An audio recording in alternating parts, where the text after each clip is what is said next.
The Texas coast is special to me, and my family has made countless memories there. This spring, it's time for you to do the same in Port Aransas. It's a place where family traditions naturally unfold, and you'll find beauty in the island views while taking time to relax between adventures. Just one visit, and you'll see why generations of Texans have anchored their traditions to the island life. Start your new favorite family tradition in Port Aransas, Texas. Plan your visit to Houston's beach at visitportaransas.com. Hey parents, are you looking for ways to give your high school student a competitive edge while enriching their education? Then you need to check out the Rice University Pre-College Program. It's fully online and the courses are designed to challenge and inspire.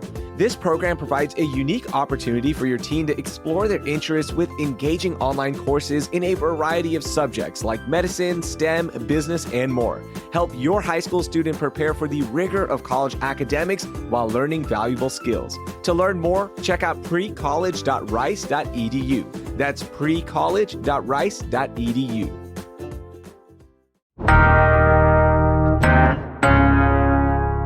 Today on CityCast Houston, it's been a busy week in Houston, so let's jump into the news with Pulitzer Prize finalist Evan Mintz. It's Friday, April 4th. I'm Carlignon Jones, filling in for Rahil Ramzanali, and here's what Houston's talking about. Hey, Evan, how are you doing today? Oh, I'm doing all right. It's been a lot of crazy stuff going on this week, so I want to jump right in. What is your biggest story for this week? Oh, I think the biggest story for this week is another terrifying headline for the city's looming budget crisis.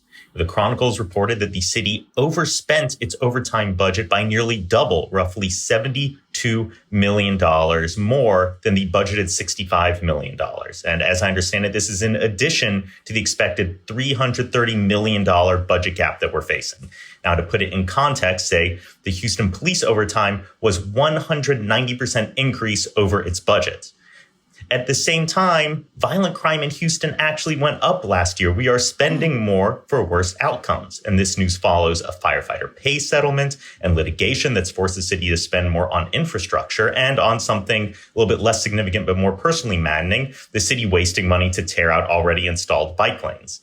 Now, every mayor since Lee Brown enacted an unsustainable budget system has faced their own budget challenges. And they've all done their own things to try to address it in big ways while scrambling to fill those budget holes. You know, Anise Parker fought with the firefighters over their out of control overtime. Sylvester Turner passed really robust pension reform. That was a major way to get these problems under control. And Mayor Whitmire ran on a platform of systemic fixes so that we stop kicking the can with one-time expenditures. But so far, he has only made things worse, and I am just over here pulling out my hair. We've let overtime get out of control. He didn't take advantage of a loophole that would allow the city to raise revenue during a natural disaster. And I keep waiting to see a plan. I keep waiting for an idea, but we just keep adding to the deficit. And we're going to have to do something big to get it under control for our next budget. And I have no idea what that's going to be. And I don't think anyone does. So what is exactly causing this overtime to keep happening? Because when I was trying to read up on the articles and everything, the thing that kept standing out to me was that there's not enough workers, so everybody is overworking themselves. Is that really what the problem is here? What I have heard from people who work in the fire department and the police department is that the needs have gone up, the calls have gone up, and they haven't added to their staff. And that's true. But if you want to add to the staff, if you need more full-time employees, you need to raise revenue to pay for it or cut expenditures somewhere else. And we haven't seen that. You know, Anise Parker made some real cuts to the city budget after the global financial crisis. We haven't seen real cuts at that scale. There are opportunities to get rid of overlapping inefficiencies between the city and county. Why do we have two different library systems? Why do we have two different park systems? We could be really getting a better deal for a taxpayer dollar with that. But the mayor and the county aren't getting along all that well. So that's not going to happen. You know, there are major opportunities to try to get more funds out of tax increment reinvestment zones, TERSs. They get funds out of the general fund, but that requires some sort of big systemic thinking. And instead, the mayor has largely forced these TERSs to redo projects that have already been done. So we're not seeing the moves that you would need to see to get some sort of revenue stream to pay for full-time employees so we don't have this sort of overtime. And then you have to worry that when you have overtime like this, it really messes with how you calculate pensions because it drives up that annual pay per employee, meaning that they could calculate higher pension payments for themselves later on. So, Evan, I want to play a little game with you here. So Yes. if you were Chris Hollins, Yes. which is who is over our city budget, what is the first move you're going to make? He just does the reports. He doesn't get to do anything. And he's called for the city to really have a convening of people to come up with some serious answers. And I think that, a certain thing you have to do is, one, work with the county to integrate your services. Two, use TERSs in a smart way to say, take projects that are coming out of the general budget and put them onto the TERSs so they do that kind of work. We're seeing the mayor, to his credit, try to do that with Metro.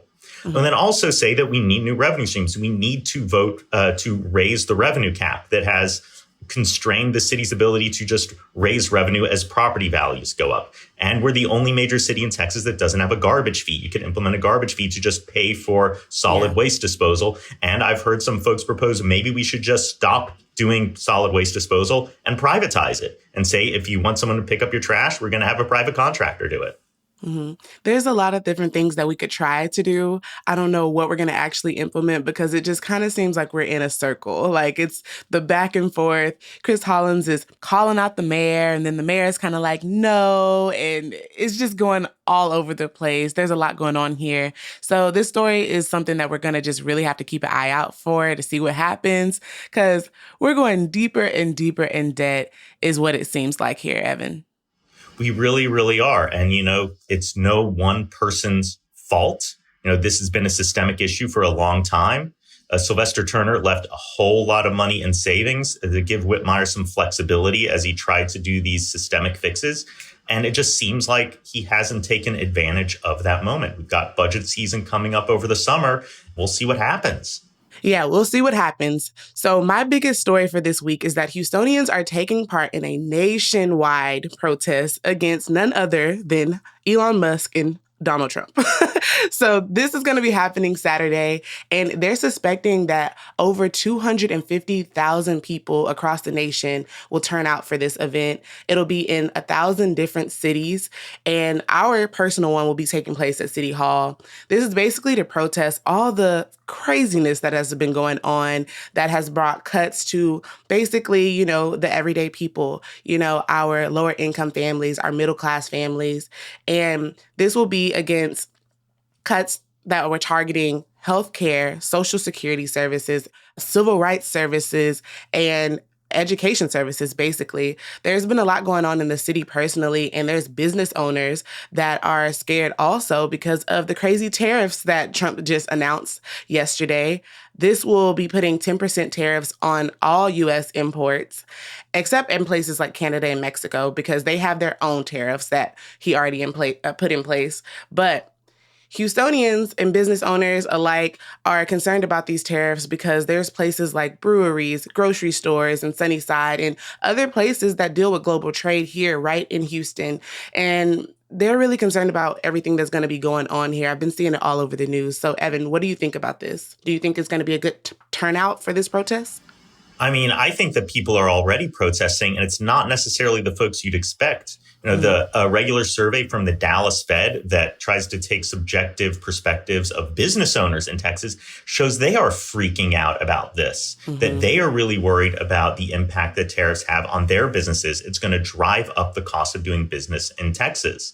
And the oil and gas industry that relies on steel imports and relies on aluminum imports is worried about this. I mean, Houston itself is a port city. We rely on trade. We rely on free markets and free people. And when you tariff trade, you are harming the business that we do here in Houston. And when you cut off, say, federal support for research, which we've seen happen, that is a blow against UH, which has had to cut back on some of its major plans because of this. It's a blow to Rice. It's a blow to the Texas Medical Center.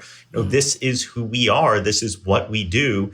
And it's frustrating in a way to see that our elected officials are not standing up for our city at a time when basically the federal government has set off a small thermonuclear device in the port of Houston.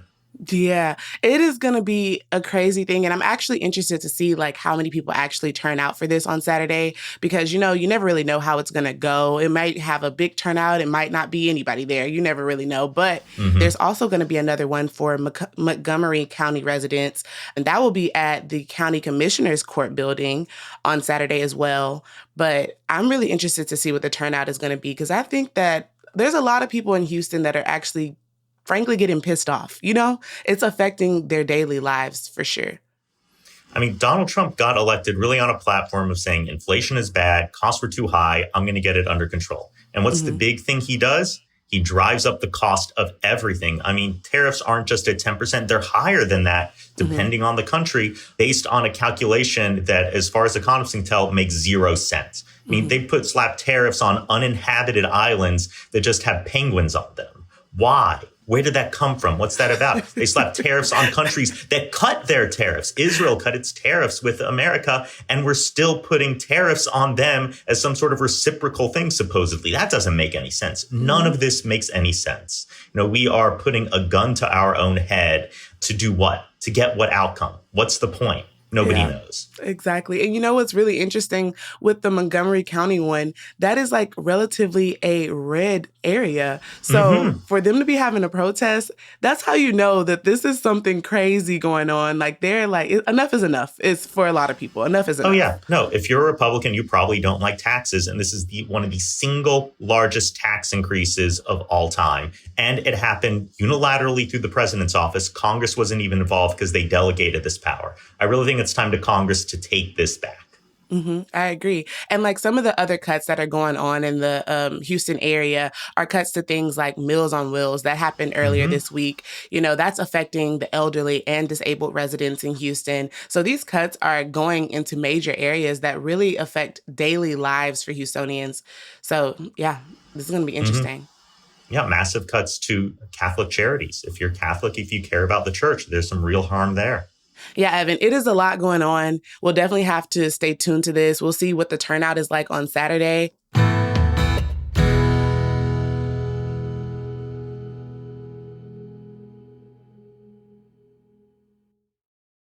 This episode is brought to you by Progressive Commercial Insurance. Business owners, meet Progressive Insurance. They make it easy to get discounts on commercial auto insurance and find coverages to grow with your business. Quote in as little as 6 minutes at progressivecommercial.com. Progressive Casualty Insurance Company. Coverage provided and serviced by affiliated and third-party insurers. Discounts and coverage selections not available in all states or situations. Empower. Claire is practicing her breathing for her upcoming yoga retreat in Bali. Has she ever done yoga before? No. But Claire worked with Empower on her savings and investment strategy. She got good at money, so she can be a little bad. Empower. Invest well, live a little. Join our 19 million customers today at empower.com. Past performance is not indicative of future returns. Investing involves risks. You may lose money. Advisory services are provided for a fee by Empower Advisor Group, LLC, EAG, a registered investment advisor with the Securities and Exchange Commission. Om Namaste. I want to go to an overlooked story. Evan, what do you have on tap for overlooked this week? My overlooked story is the story of City Hall ripping out the Austin Street bike path. Now, that's gotten a lot of coverage, but I think the part that is overlooked is how we just can't get a straight answer from City Hall about what's going on, why this is happening. The Houston Chronicle's Ryan Nickerson reported that they asked Houston Public Works for details on the plan, and they didn't get an answer until the work already started. The mayor said that the plan is to repave Austin Street, and that's why this is happening. But Austin was just repaved 5 years ago, and there are other streets in way worse condition across the city. I live by one that's in a bad condition. Yes. So why are we doing that? The mayor said originally, months ago when he first got into office, that we focus too much on these inner loop neighborhoods and not enough on neighborhoods like Denver Harbor. So why are we focusing on repaving the street in the middle of Midtown? And we've heard that we don't need these bike lanes because nobody uses them. But the mayor also said that residents don't like to have cyclists going up and down the street. So which is it? The mayor said that there's a problem with a bike lane in front of the fire department. There's a fire station over there, and firefighters said that it interferes with their work. But Jay Jordan at Axios and Chronicle reporters said they talked to firefighters and they found no such thing. And in fact, the Chronicle reported that this was a complaint that people circulated under Sylvester Turner until the station's captain came down and said, no, we don't have a problem with this. And Jay Jordan at Axios actually said he watches the firefighters use the bike lane to do repair work on their fire trucks. And then the mayor said, well, he's doing this because he's listening to the city council member, and the city council member over there says they don't like this. But when Abby Kamen for District C says that the people who elected her like the work that was going to be done on Montrose, like the wider sidewalks on Shepherd, the mayor says that he already knows what's going on over there. He doesn't need to listen to her. And then if you look at where they're tearing out the bike lane, it goes beyond where the actual street work is happening on Austin. Mm-hmm. And, he says, people just ride their bikes for fun. But this path specifically connects two major parks. And this is an attack on the philanthropists and taxpayers who provided the public-private dollars to build Bayou Greenways that these connect to. As if we built an entire freeway system and now we're ripping out the on-ramps. None of this makes any sense. You can't get a straight answer about what's going on with this project. And I just kind of wish the mayor would say, I don't like bike lanes and I'm going to spend money wherever they exist to rip them out. At least that would be honest. Yeah, exactly. I'm really confused about this. Like, what is the beef with bike lanes? There are so many other problems going on in the city that I don't really think that going to go rip up different roads that are already paved and already there is going to do anything beneficial for us, especially, like we just said, we're in debt. So why are we going to go spend more money in different areas to do this and take away safety at the end of the day? That's basically what we're doing, taking away safety. You're spot on. In my entire adult life, from administration to administration, there's this consistent rhetoric that we really want to get cyclists into their own dedicated lanes and own dedicated paths. It's better for everyone. People in cars don't get mad when a cyclist is in their path going 20 miles an hour. And then people on bicycles can feel safe because they're not going to get hit by a car. And now the Whitmire administration is saying, actually, we want to put bikes in the middle of the road again. That doesn't make any sense. Who does that serve? Who does that make happy? Nobody at all. And then it's like County Commissioner Rodney Ellis went in and helped pay for these bike lanes, right? Mm-hmm. So it's like Mayor Whitmire is coming in and just trying to rip them out. It just doesn't make any sense to me, honestly. It doesn't. On Hello Houston, the talk show on Houston Public Media the other day, the mayor was on as a guest, and he really started complaining about Rodney Ellis from a personal perspective, saying that Rodney Ellis is the only person who uses these bike lanes, and he just builds them for himself, and he rides around with his friends. Oh, my God. And it makes it seem like that all of this is just like a personal spite, a personal attack on Rodney Ellis. That's what it's sounding like. That is definitely what it's sounding like. Yeah. I mean, at the end of the day, like we were saying, taking away safety is just not good for Houstonians. I mean, the streets are already bad. We already drive bad. We talk about it all the time on the podcast, how our driving skills in Houston are just not the best. It's very, hectic, angry, a lot of road rage. So putting these bikers back on the regular highways, just like you said, is a terrible idea. But hey, I'm not the mayor, so. I wish you were. If you were the mayor, this wouldn't be happening. It wouldn't be happening. So my overlooked story this week, Evan, is that a dozen suspected illegal gaming rooms were raided all across Houston on Wednesday. This was a raid that involved numerous agencies, but it was headed by Precinct 1 constables and the Homeland Security Office. But there were basically a bunch of unmarked buildings around the city, no names on them. Some of them were in shopping centers and things like that. And inside were things like slot machines. And I mean, one place that they raided had over 100 slot machines inside. So this was a really big raid all across the city. More details are coming in as we're recording this episode. But basically what's going on is illegal gambling. That's just the best way to simplify it. These gaming rooms are defined by the city as a for-profit business that has 6 or more gaming devices inside where players can win a prize. So this becomes illegal when, the operator and the owner of the building is basically doing this to where it becomes gambling, just as I mentioned. And multiple people were detained, and this is just I don't know. This was shocking to me because it seems like the police force has been going full force on these raids lately. I really think there's something to be said about these after-hour gambling establishments that seem to be hotbeds for violence and crime, that are breaking the laws and often breaking, quality of life issues, being loud at night, a lot of traffic at night. But they bring in folks who are willing to break the law and be violent to get ahead. And so I'm glad that we're focusing on it. But you've got to wonder, is this the sort of thing where, you push in a balloon and it pops out somewhere else? Mm-hmm. And what are the sort of ordinances and regulations we can put in place to stop them from opening in the first place, rather than having to come in after the fact and smack them down? And frankly, I think there's a bigger conversation to be had about like the rise of gambling in America. Mm-hmm. That it used to be, if you wanted to gamble, like you did it with your friends in the living room, or you had to go to Las Vegas. And now it's everywhere. And something feels wrong about that.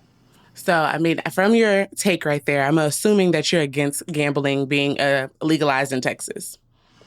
I kind of wish we could say you can gamble only at big casinos, and they're like hard to get to, and none of this like online on your phone sports betting stuff. Okay. I can understand that. Yeah, because the gaming rooms are basically, kind of small casinos in a way, basically. That seems like what was going on. There were multiple people inside, but they were letting people out pretty much that were just, on the slot machines. They're mostly upset with the people that are running these establishments, which makes sense. But what I also seen is that recently they've been raiding places like after-hour clubs in the city too. Mm-hmm. And just like you said, they were saying basically this is a hotbed for violence and crime in the city. And so the police force has really been nailing down on these raids and getting these places out of here, these unmarked buildings, because that's basically what a lot of them are, these unmarked buildings. Yeah. So it's something we definitely got to continue to keep an eye out on. I'm interested to see what they're going to do moving forward and like what continues to unfold in the city. How are they going to go ahead and stop and put an end to this, just like you mentioned? Often you've seen them use civil routes rather than criminal routes, creating prohibitions on opening them in the first place, creating regulations so that people cannot go to these facilities if they have track records of trouble. And we'll see what happens. Yeah, but I mean, at this point, they really are already putting in laws that are saying that this shouldn't be operating in the first place. And people are kind of like, I'm going to bypass that. I'm going to do it anyway. Open it up and let everybody come in. So, yeah, we'll keep an eye on that.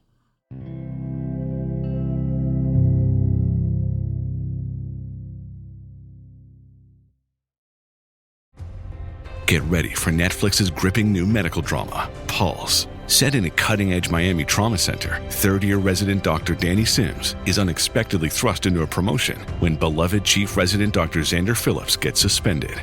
Then, with the emotional and physical stakes at their highest, a storm will push the hospital and its residents to their limits. Witness how life can change in a heartbeat when you're operating under pressure. Watch Pulse, only on Netflix. This episode is brought to you by Honda. Introducing the all-new, all-terrain Honda Passport Trail Sport, the most off-road capable Honda Passport Honda has ever dreamt up. The Passport features increased ground clearance, roof rails on all trims, and available specially developed all-terrain tires. And you'll stay comfortable with tri-zone climate control and available features like heated and ventilated front seats and a panoramic moonroof. Learn more at honda.com/passport. Let's move to some joy this week. Evan, what is bringing you joy? Oh, it's that time of year when the jasmine is in bloom, the star jasmine, those little white flowers that are all over vines, and it just smells amazing. It really is one of the best times of year in Houston. It's not too hot. It's not too cold. It feels nice to be outside. And the loquat fruits, at least the ones that survived the freezes we had this winter, are ready to be picked on trees. So that makes me happy. I'm hoping I get some time outdoors this weekend. Maybe there's a crawfish boil. Maybe there's a bike ride I can go on. Not on Austin Street, though, apparently. And just enjoy the scent of a nice blooming flower. I love that. Loquats make me think of my childhood. Like I used to always go around picking those off the trees and eating those when I was a kid. So I really love that. It just gave me like some nostalgia right there. Speaking of being outside, Foodie Land is this weekend, and that is what's bringing me joy because I love to eat. We are in the food capital of what I think is the United States. I don't know. That's me marking this as the food capital. But NRG will be hosting Foodie Land, and it will be running from the 4th to the 6th, which is this weekend. Tickets are only $10 to get in, and then there's food from 250 vendors, like food from all around the world. You'll get to experience so many different cultures and culinary cuisines. So I'm super excited about this. It's a family-friendly event, and they'll have food, games, entertainment for everybody. So, this is definitely something you might want to go out and check out. And we had an episode recently about all the amazing food festivals in the city. So if you want to check out one, if you can't make it this weekend, there are plenty more going on all April. So definitely make sure to go check out the show notes to go see what other food festivals are happening. Are you going to check out any this month? I don't know. It's hard to get out to food festivals with my kids sometimes because they're picky eaters. If there's a food festival where it's like just French fries and chicken nuggets, like we're there. That is hilarious. Kids are a lot. They can be very picky eaters. But me, I want a little bit of everything. So I'm really excited for this. Me and my friends are supposed to go check it out. So if you aren't going to the food festivals, guys, there's so much to do in April. This is a great month. There's a lot of news. We got a lot in today. Evan, thank you so much for joining me on today's episode. And I hope to see you soon. See you next time. That was Pulitzer Prize finalist Evan Mintz. I've linked all the stories we discussed today in the show notes. And while you're there, please subscribe to our newsletter, Hey Houston. If you enjoyed today's show, please take a moment to rate and review the podcast and share the CityCast love with your friends and followers on social media. Your love and support is always greatly appreciated. That will do it for this week here on CityCast Houston. Our producers this week were Lizzie Goldsmith, Elizabeth Kama, and of course me, Carlignon Jones. Our newsletter editor is Brooke Lewis, our executive producer is Laura Eisenseat, and our host is Rahil Ramzanali. Our music is by the band All the Kimonos, with additional music from DM from Triple Scoop Music via Getty Images. We'll be back on Monday with an episode about the measles outbreak in Texas. Thank you for listening. I'm Carlignon Jones, and I hope you learned something new.